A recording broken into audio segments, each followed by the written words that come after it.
Hey guys, what's up? So today I'm going to be doing 4 things I've learned in the first 4 weeks of exchange. So I'm in my 5th week now. I've been here for a month and it's been really good.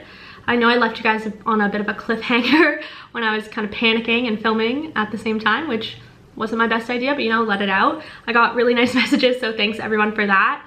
But yeah, I'm doing a lot better since then. And yeah, so the 4 things I'm going to be talking about. The first one is anxiety and homesickness.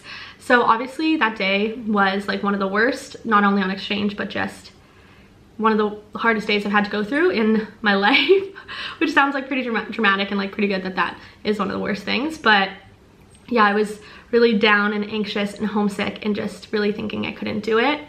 But I really did get over that within like 2 to 3 days. So those days were the hardest, but once I met more people, we got into routine, we were out doing things, that really got my mind off of it. That being said, I was still like always on my phone, texting my mom when she was awake or counting down the hours until she would wake up because the time change is 13 hours. But once I got going and doing things and getting busy, it really got a lot better. So I would say it was 2 to 4 days, it really was the worst. So I was telling myself 2 weeks and I'll be settled in, and then probably a month I won't want to leave.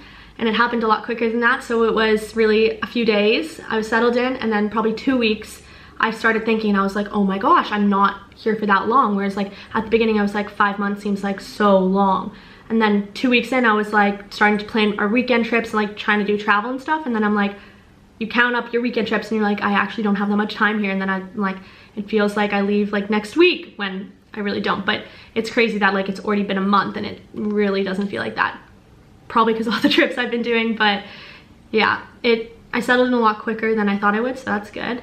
And it really does feel like it's just like flying by, which is hard because now I'm loving it. Now I don't want to leave. With that being said, I still do get waves of anxiety, and you know, I think that's obviously gonna happen, but I'm also a really anxious person in general, so it's not really weird for me to be anxious or homesick. It hasn't really been any homesickness, it's mostly just been like anxiety. But like to deal with that, I just like FaceTime friends at home or call my mom, text my mom, anything like that. But again, like that's not really unusual for me to be feeling like that. And it really doesn't happen often. Like, not like if it does, probably like once a day, not even every day, that I'll just like get those anxious kind of thoughts. And when I do, I just try to hang out with someone. And when I'm with people, it really takes my mind off of it. So that's good. And now that I'm in the routine of school, it's really a lot better because you are like distracted in class and the routine really helps me. I'm a routine person. Change isn't really good for me. So now that I'm in a routine, I'm good to go. So the second thing is friends.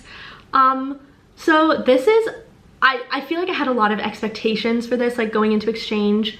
Number one, I didn't know that like actually a lot of people come with friends on exchange. I just like assumed that it was like you go by yourself and like you meet people in your res or in your classes or anything. But like when I got here, I started talking to people and they're like, oh yeah, like I came with like a few friends from home. And I'm like, I came alone, like I didn't know this. Luckily I had Hillary and Eve, because Eve and Hillary didn't come together, but they were roommates at home. But I had them, which was like, I really have no idea what I would do without knowing them, because I guess I would have just made it work. But that's really what I thought, is that we just everyone comes not knowing someone. And so yeah, that was a big wake-up call when I got here and people were like, oh yeah, I have like 10 people here from my university. And I was like, I literally know no one else here from Western. But I was able to make other friends other than Hillary and Eve. But yeah, that was an interesting realization.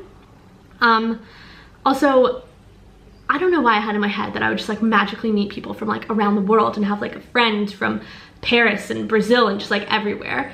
But that's really not how it works, that you're just gonna have a friend from every country or every continent, which is, I don't know why I had this magical idea in my head that was gonna happen.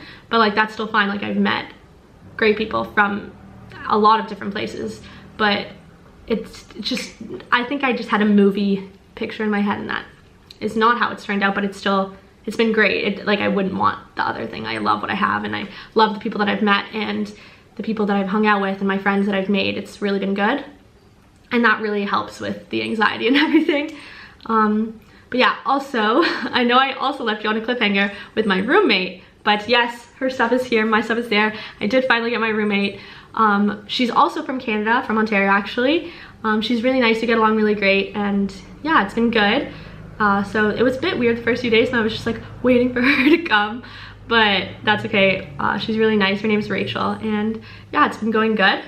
Third thing is travel. There's a few things I've learned about travel that I was a bit naive to, I think, at the beginning, or coming here thinking things. So I don't know why I was just like, oh, it's gonna be so cheap. And like, granted, it is cheap, but I definitely thought it'd be a lot cheaper. So it's more expensive than I had originally anticipated. And I think that's also a bit of a wake-up call for me, because I'm not usually the one like planning my trips and like looking at the prices and like paying the credit card bills when you do pay it, or when you do put your credit card info in. I don't know, like it's just more than I had originally anticipated. So that was a wake-up call for me too, which I think that was just me. Like, I don't know why I had in my head that it would just be so cheap. And it's not expensive, but it's just not as cheap as I anticipated. So I'm probably gonna have to dial some stuff back a little, you know, maybe a little less trips, but I don't know. It's also super tiring. You think that like going on vacation, you're going to the beach, you're gonna relax and whatever, but the journeys to get to these places and these islands that are so beautiful, it's so hard because they are like more remote, because they're islands. So it's not just a plane ride, it's a plane or a ferry and a bus and multiple different things, and that's just so exhausting, and it takes a long time to get to these places. It's worth it when you get there, but it's exhausting. So like I just did 3 weekend trips in a row, and I'm so happy not to be going anywhere this weekend, which sounds so weird that I'm like, oh, I can't handle traveling again, but it really is like, takes a lot out of me. So that was something I didn't really anticipate. Also, the third thing for travel is it's stressful. I've never had to plan my own trips or look for hotels or look for flights or pay like anything. Like my mom's a travel agent, so obviously she does all of that. So doing it myself, like we'll sit down to plan a trip, and it's like, I dread it because it's so stressful, and like making sure it works with everyone's schedule and everything, and like making sure you have enough time from the plane to get to the ferry or the bus to get to the ferry, and just like allotting that time. And then when you do book it and everything, and then you're doing it, it's stressful being able to make your ferry. You're just, I don't know, there's just like a lot of different pieces to the puzzle, which I never really took into consideration before, and now me having to plan it for myself, those are the things I have to like worry about, and it is more stressful than I anticipated. Also, traveling in big groups. I thought like, oh my gosh, I'm gonna travel with all my friends, we're gonna go, like it's gonna be so great, but that's so much more stressful too, because you have to make sure it works with everyone's schedule, and everyone's doing what they want to do, and everyone's happy, and like, so that's been kind of hard, being able to travel in big groups. So really like 3 to 4 I think is like the best number. 4 even, because you have like, the world's made in pairs, so 4 is just easy. But yeah, big groups are definitely difficult. Some places it's good to do a big group, but others I've learned that too, it's difficult to travel with big groups. And then the fourth and final thing is school. School here is very different, not very different, but like it's pretty different than the structure at Western, at least. Everyone told me that like Singaporeans are like really intense about school, and like really, they work really hard, but like their library closes at 9 p.m. I don't, like our library closes at 11, or during exam day it's 24 hours, so I don't know, that doesn't really make sense to me if they really do work hard. And I'm sure they do, but it's just, classes here actually have been a lot easier than I anticipated, and easier even than classes at Western. And maybe that is because I'm in the mindset of like, oh, it's pass fail, but they really don't do a lot of assignments outside of class. A lot of it's like partner or group work in your tutorials. You sit at round tables like elementary school and do group projects, which is really weird. And I have no exams, which I know a lot of MIT courses at Western don't have any exams either, but that's really weird to me. But yeah, the class structure is really different. Your tutorials are led by your prof, and you sit, or at least for my program, you sit at circle tables and like do a lot of group work, which is so weird. Also, attendance is mandatory, and you have to have a doctor's note if you don't go. That's different than Western too, which I wouldn't not go anyway, because I want participation marks. Those are just such easy marks. And you work on group projects during class time, so I really don't have a lot of outside class work because we're doing those assignments in class. So that does have its benefits, that like I'm not having so much homework to do, and I do have the luxury of being able to travel, whereas other programs they do have more work. But yeah, it's very different, and like, I don't know, it's not as intense as I anticipated, and not as intense because, I don't know, maybe I just thought that, I'd heard that Singapore was so intense about school, but I haven't really found a huge intenseness. I don't know. Maybe Western is more intense than people think. But also, with that being said, I am only taking 4 courses.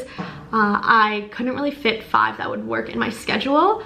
I mean, I could have taken a random course, but I was like, why would I take a random course that won't help me graduate, and when I could just take 4 and do like less of a course load? And I thought it would be easy to do an online course this summer or a course overload in 4th year, but it's turning out that it's not that easy, and I might not be able to do a summer course or course overload, but that's okay. It might make me not graduate in 4 years, so I will have to graduate late if it doesn't work out, but I'm not in a rush to get to a career, I guess. Like, take your time. And yeah, so I might have to take a 5th year, and if I do, maybe I'll just add another major on there because I already have history as a minor, so why not throw that in if I'm already going to be there? I don't know, but we'll see. Those are the 4 things, the biggest 4 things I've learned about school, travel, friends, and anxiety and homesickness. And yeah, I think altogether those have really taught me a lot of life lessons and made me a little bit less naive. And I didn't think I was naive, but I mean, ignorance is bliss, right? I didn't know. But I really have been having a good time here and settled in, and I'll be excited to go home at the end, but it's gonna be hard and weird leaving after this long time here and leaving the people that I've met. And yeah, but all good things, I think. And thanks again to everyone who did message me about my little freak out. But I'm glad I did pull out the camera and start recording, because I want to be able to look back at this and like really see how hard it was that first day. And like, I don't want to, the thing about like social media or in my Instagram or anything, it just looks perfect and it looks like I'm having a great time. And granted, I am having a good time, but it's for sure a roller coaster. It has its highs and lows, and you can't forget about those lows, even though you are still having those highs.